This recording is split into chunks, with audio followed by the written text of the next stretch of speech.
বর্তমানের কোর্টে বিচার চলে নোটে। গানটি ইউটিউব থেকে সরাতে বাংলাদেশ টেলিযোগাযোগ নিয়ন্ত্রণ কমিশনকে নির্দেশ দিয়েছিল হাইকোর্ট।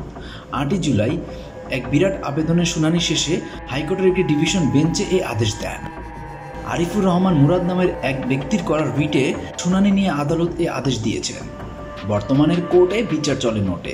গানটি নানা নাতির চরিত্রের অভিনয় করেছেন গায়ক আলী হাসান ও কবি অভিনেতা মারজুক রাসেল। বর্তমানের কোর্টে নানা বিচার চলে নোটে। গত ঈদের সময় সবচেয়ে আলোচিত গান হয়ে উঠেছিল নানা নাতি।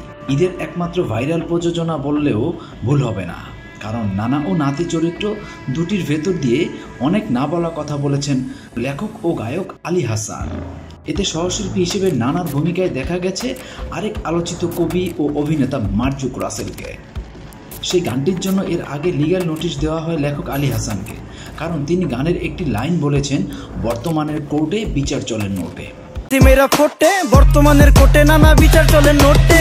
এই লাইনটির কারণে আদালত অবমাননার অভিযোগ উঠেছে গানটির বিরুদ্ধে, যার পরিপ্রেক্ষিতে গায়ক আলী হাসানকে লিগ্যাল নোটিশ দেন শেরপুর জজ আদালত সহকারী public prosecutor advocate Fahim Hasnain. 19 June registry ডাকযোগে এই লিগ্যাল নোটিশ পাঠানো হয়। নোটিশে 15 দিনের মধ্যে গানে আদালত অবমাননাকারী বর্তমানের কোর্টে বিচার চলে নোটে লাইনটি বাদ দেওয়া সহ অনলাইনে লাইভে এসে জনগণের কাছে ক্ষমা চাইতে বলা হয়। অন্যথায় তার বিরুদ্ধে মামলা করার কথাও বলা হয় এই নোটিশে।